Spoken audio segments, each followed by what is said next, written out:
Good morning, Trump's family. Have a good day and God bless you. Thank you for always watching and subscribing to the channel. Alright, let's get into the news. And it looks like more trouble for the FBI, which is fantastic news for you and me. But the rock goes way deeper than what we're currently seeing right now.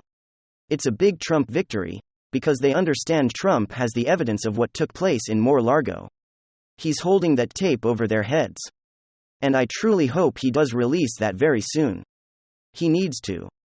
But what we see now is the FBI trying to shift the blame onto an agent that started the entire Trump investigation or whatever, and use him as a scapegoat.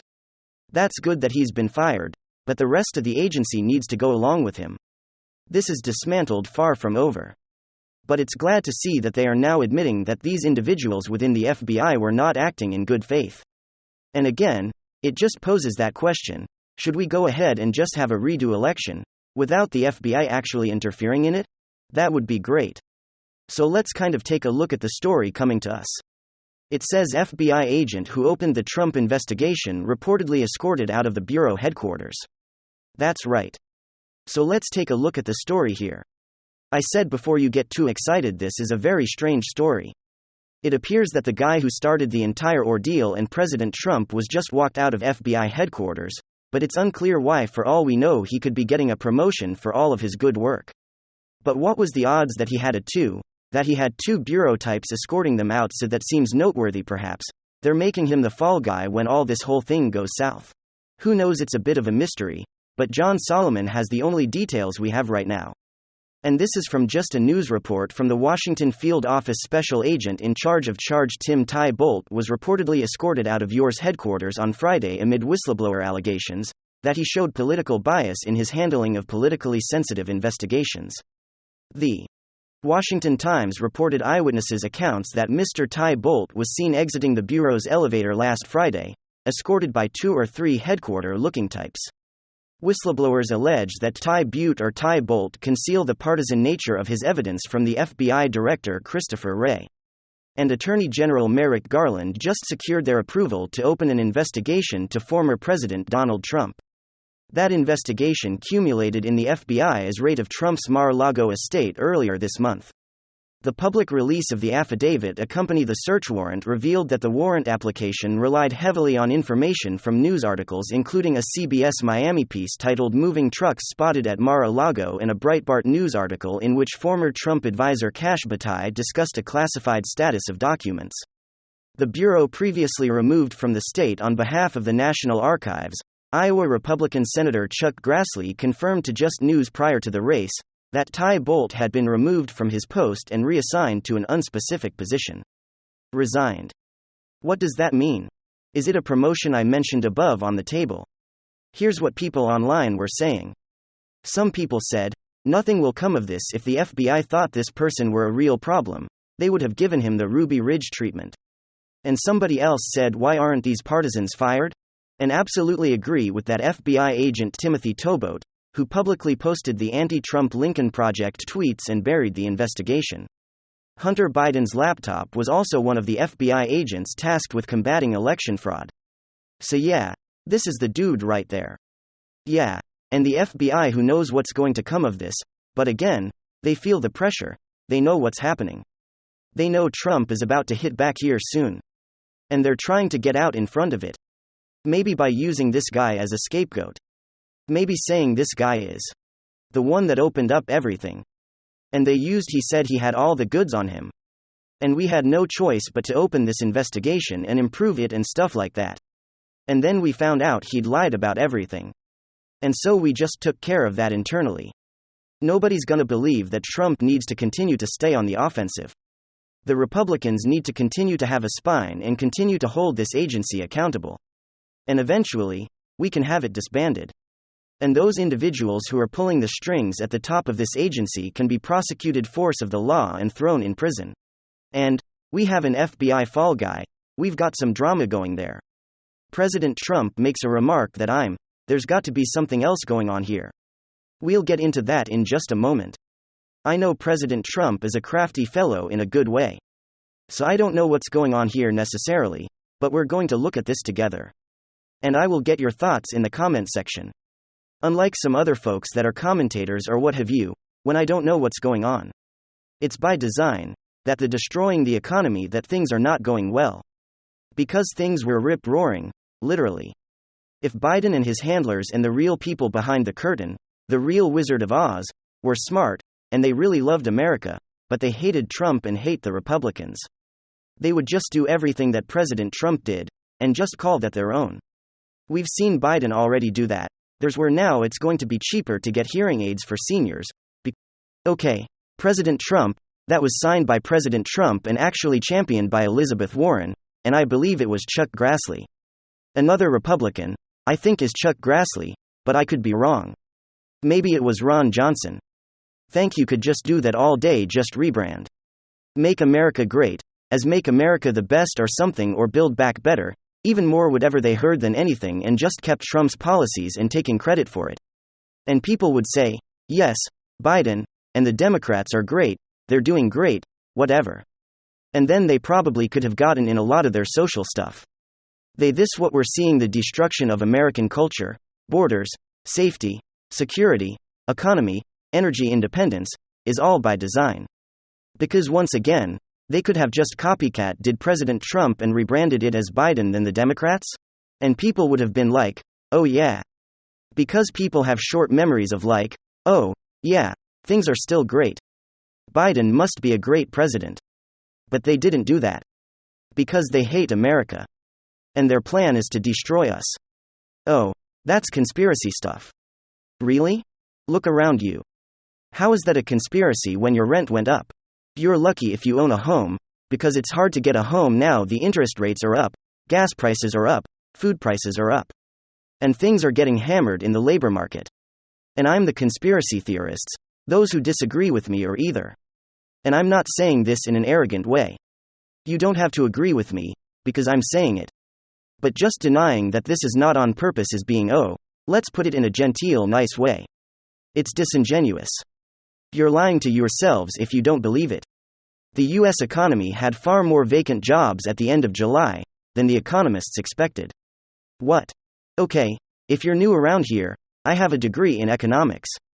And I've worked in finance my entire adult life, started in 1996. Opening accounts for Bank of America. And in 2018-2019, when I walked away from finance altogether, I was a vice president at an FDIC-insured bank. And I was an investment banker in between that and have my own financing firm.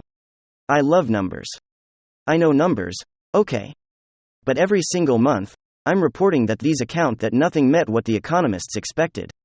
So why are we listening to these economists? Oh, because they're government economists. And they tell us what we want to hear, or they think we want to hear, and then they go, oh, we were wrong. You know, the old it's easier to ask forgiveness than permission. It's easier to say, oh, man, that was wrong. That'd be right. The US economy had far more vacant jobs at the end of July than economists expected. And what does that mean? That means the Federal Reserve's interest rate increases are not cool, have not yet cooled the labor market. That's all you need to know. I'm not going to bore you, that stuff just means their policies aren't working. Let's see in September when they go, we missed August and things are worse than we planned. Let's talk about a missed opportunity here. And let's see if Youngkin over in Virginia does the right thing. Earlier this month, California announced that it would ban the sale of new gasoline-powered cars, and 13 years from now, in 4 years from now, 35% new passenger vehicles must produce zero emissions. In other words, it must be electric vehicles, which, as I reported yesterday, Ford has raised the price of their electric vehicles more than the tax advantage that's passed under the Inflation Reduction Act. So in other words, it's really gone up like $500 to $1,000. Very expensive, most people can't afford them. So this can be very interesting. California, total Marxist heaven and haven, right? Only the rich will be able to drive, and the middle class or the upper middle class, and some middle class folks that maybe got the electric vehicles in before that. Here's a crazy thing. By the way, by 2030, almost 70% of cars have to have zero emissions. So it's not like they're gonna hit it 2035, they're gonna have stepping their way, having little benchmarks between now and then. Well, it turns out that the California thing is also going into effect in Virginia as well. And that's because when the Democrats held a majority in Virginia, they passed a law that mimicked what California is doing. And when the Democrats lost the majority, the GOP failed to repeal the legislation, and it was called upon by the Virginia folks to look at it.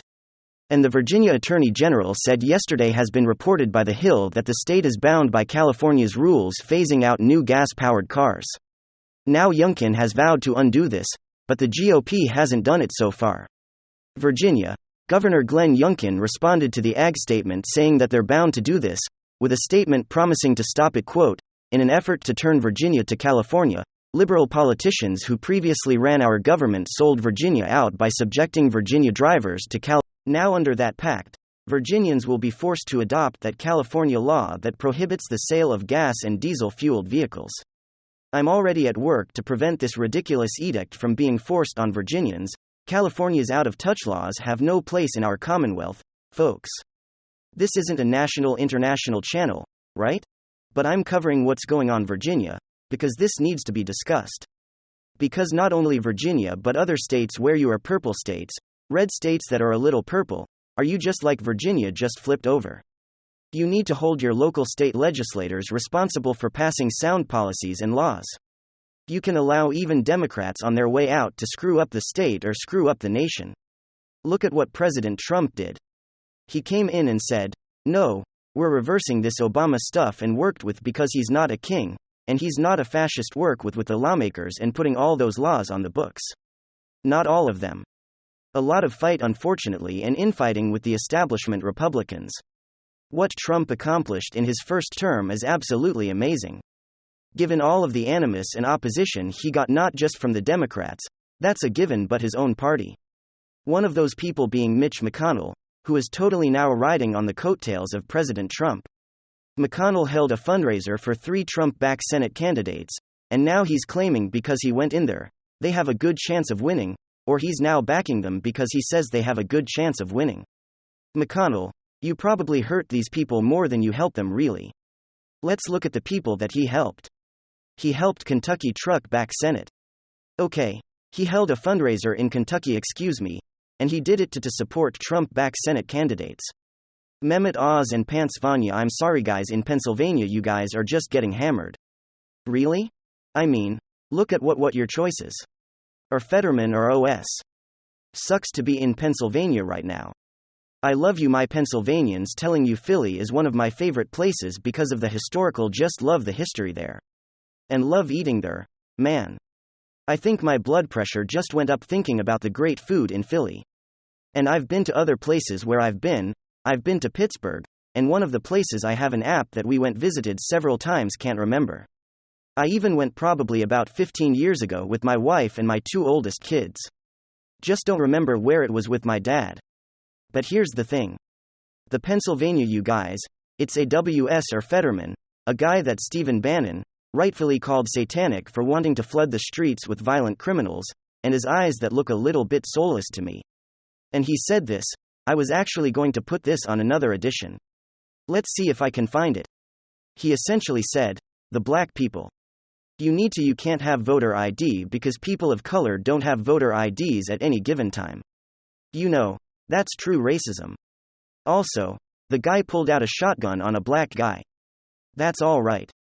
He's the front runner for the Democrats, even though he had a stroke and can and may and didn't seem all there before there. That's why his parents supported him to 50. What a deadbeat. Now, if you recall, not too long ago, Mitch McConnell a few weeks ago said that the GOP may not retake the Senate during the 2020 midterm elections. Quote, I think it's probably a greater likelihood that the House flips and the Senate races are just different. Their statewide candidate quality has a lot to do with the outcome. In other words, MAGA candidates running for the House. Aren't the quality of the Senate MAGA candidates or Senate candidates?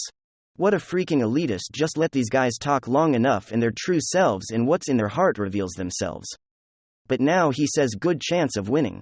Mitch McConnell reverses course on Trump-backed Senate hopefuls. Senate Minority Leader Mitch McConnell on Monday touted the prospects of 3 GOP Senate candidates backed by Donald Trump despite the rift between the 2 Republican leaders. Mr. McConnell's efforts underscored his view that taking back the upper chamber was more important than his run-ins with Mr. Trump. This is the Washington Times reporting.